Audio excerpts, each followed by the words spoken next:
Hello दोस्तों, आज हम लोग सामान्य ज्ञान में सामाजिक सुधार अधिनियम सोशल रिफॉर्म एक्ट टॉपिक पर बात करेंगे। और इस टॉपिक में मैंने आपके लिए थ्योरी बेस्ड वीडियो बनाया हुआ है, ठीक है, तो जिसको हम लोग इसमें देखेंगे। हाँ, अभी तक अगर किसी ने चैनल को सब्सक्राइब ना किया हो तो चैनल को सब्सक्राइब ज़रूर कर ले, जिससे आपको आगे भी वीडियो इसी तरह मिलते रहें। तो चलो इसको सामाजिक सुधार अधिनियम के बारे में अपन जानकारी लेते हैं। तो समाज को सुधारने के लिए पहले कुछ कुरीतियाँ रही हुई हैं, उन कुरीतियों को हटाने के लिए कुछ अधिनियम पारित किए गए थे, ठीक है, जिनमें से एक अधिनियम था शिशु वध प्रतिबंध अधिनियम। शिशु वध प्रतिबंध अधिनियम गवर्नर जनरल वेलेस्ली के टाइम पर लाया गया। इसका समय था 1798 से 1805 ईस्वी के बीच में। इसका जो उद्देश्य था, शिशु वध प्रतिबंध अधिनियम का जो उद्देश्य था वो था शिशु हत्या पर प्रतिबंध लगाना। इससे पहले, इस अधिनियम से पहले बच्चों की हत्या कर दी जाती थी छोटे में ही, तो उस शिशु की हत्या को रोकने के लिए ये अधिनियम लाया गया, ठीक है ना। तो शिशु वध प्रतिबंध अधिनियम किसके टाइम में लाया गया, कब लाया गया और क्या उद्देश्य था इसका, वो इसके बारे में अपन लोगों ने जाना। चलो आगे चलते हैं अगले अधिनियम पे। तो ये रहा अगला अधिनियम, सती प्रथा प्रतिबंध अधिनियम। ये अधिनियम governor general Lord William Bentinck के समय में लाया गया।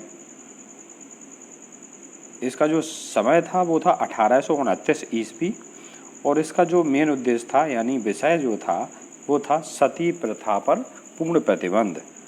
सती प्रथा ये एक कुल मिलाकर कुरीतियों में गिनी जाने लग गई थी, ठीक है। तो इस प्रथा को रोकने के लिए ये अधिनियम पारित किया गया, ठीक है। तो इसके बारे में आप अच्छे से ध्यान रखना, ये एग्ज़ाम्स में, आपके कंपटीशन एग्ज़ाम्स में बार बार पूछे जाते रहे हैं और आगे भी पूछे जा सकते हैं, ठीक है। तो इसको अच्छे से याद रखना कि कौन गवर्नर जनरल था इस टाइम पे और कब लाया गया था और इसका उद्देश्य क्या था। चलो आगे चलते हैं। अगला है दास प्रथा प्रतिबंध अधिनियम। ये जो दास प्रथा प्रतिबंध अधिनियम था वो गवर्नर जनरल एलनबरो के समय में पारित किया गया था। समय था 1843 ईस्वी, और इसका जो उद्देश्य था वो था 1835 के चार्टर अधिनियम द्वारा 1843 में दासता को प्रतिबंधित कर दिया गया, यानी कि दासता को ख़त्म करना। इसका जो मेन उद्देश्य था वो क्या था, दासता को ख़त्म करना, ठीक है।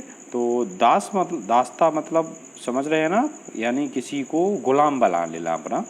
तो गुलामी को प्रतिबंधित, इस नियम के द्वारा गुलामी को प्रतिबंधित कर दिया गया, यानी उसके बाद कोई गुलाम नहीं बना सकता था लीगली, ठीक है।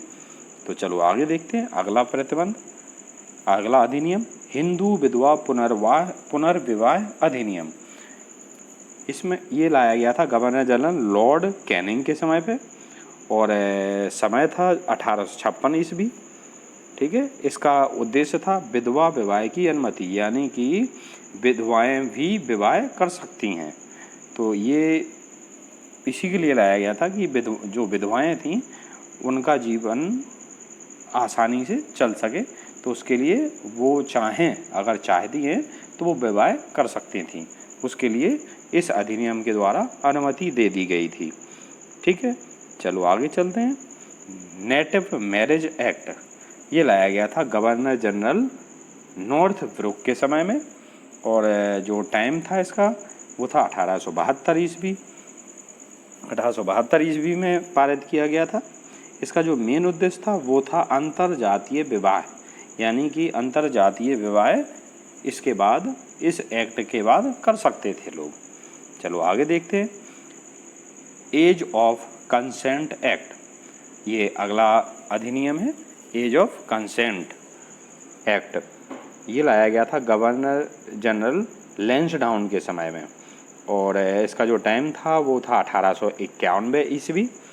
इसका उद्देश्य था लड़की के लिए विवाह की आयु 12 वर्ष निर्धारित करना, ठीक है, यानी कि लड़की का विवाह 12 वर्ष से कम आयु पर ना किया जा सके, तो उसके लिए मिनिमम जो आयु रखी गई थी वो क्या रखी गई थी, 12 वर्ष। आगे देखते हैं अगला अधिनियम, अगला है शारदा एक्ट। ये लाया गया था गवर्नर जनरल इरविन के समय में और इसका जो टाइम था वो था 1930 ईस्वी। इसका जो विषय है वो था विवाह के लिए लड़की की न्यूनतम आयु 14 वर्ष कर दिया जाना और लड़के की न्यूनतम आयु 18 वर्ष निर्धारित करना, ठीक है। तो यानी इस नियम के द्वारा विवाह की उम्र को लड़की के लिए 14 वर्ष कर दिया गया न्यूनतम और लड़के के लिए 18 वर्ष कर दिया गया था, ठीक है ना। तो इन अधिनियमों को आप अच्छे से याद रखें, ठीक है, ये आपके एग्ज़ाम पॉइंट ऑफ व्यू से काफ़ी इम्पोर्टेंट है, ठीक। चैनल को अगर अभी तक भी किसी ने सब्सक्राइब ना किया हो तो सब्सक्राइब ज़रूर कर ले, ठीक है, और लाइक और शेयर भी करना ना भूलें, ठीक है। तो बाकी अपन अगला वीडियो आगे लाएंगे और किसी नेक्स्ट टॉपिक पर, ठीक है।